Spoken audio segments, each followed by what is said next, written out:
you can expect more unilateral patrols and bilateral and multilateral activities close to Bajo de Masinloc in the coming months. Mas palalawakin pa ng Pilipinas ang mga operasyon sa Bajo de Masinloc o Scarborough Shoal sa mga darating na buwan. Kasunod ng matagumpay na pagpapatrolya ng BRP Diego Silang sa Bajo de Masinloc noong isang linggo. Asahan ang pagpapalakas ng presensya ng mga barko ng Pilipinas sa lugar upang ipagpatuloy na ipaglaban ang karapatan ng Pilipinas.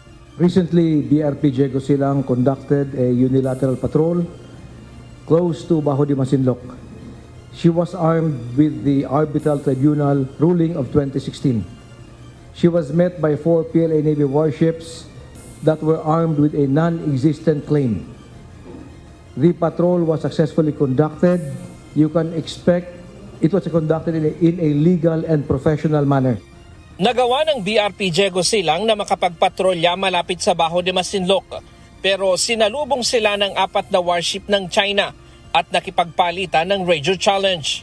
Gayunman, matagumpay ang unilateral exercise ng warship ng Pilipinas. Wala namang na-monitor na aktibidad na nagpapakitang gumamit ang mga barko ng China ng targeting radars o fire control systems laban sa barko ng Pilipinas.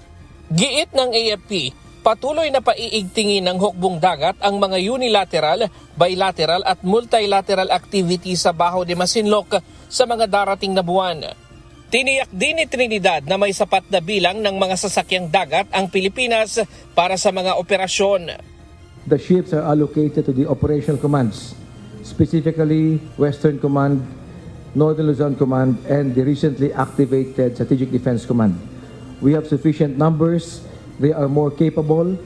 They have greater reach, more effective sensors, and we are capable of conducting these patrols and multilateral activities. Mas may kakayahan na ang mga kasalukuyang asset ng Navy dahil mas malawak ang abot at mas epektibo ang mga sensor nito kumpara sa mga nauna nilang mga barko. Ryan Lacanlale, UNTV News and Rescue. Diyos ang aming sandigan, serbisyo publiko ang aming pinahahalagahan.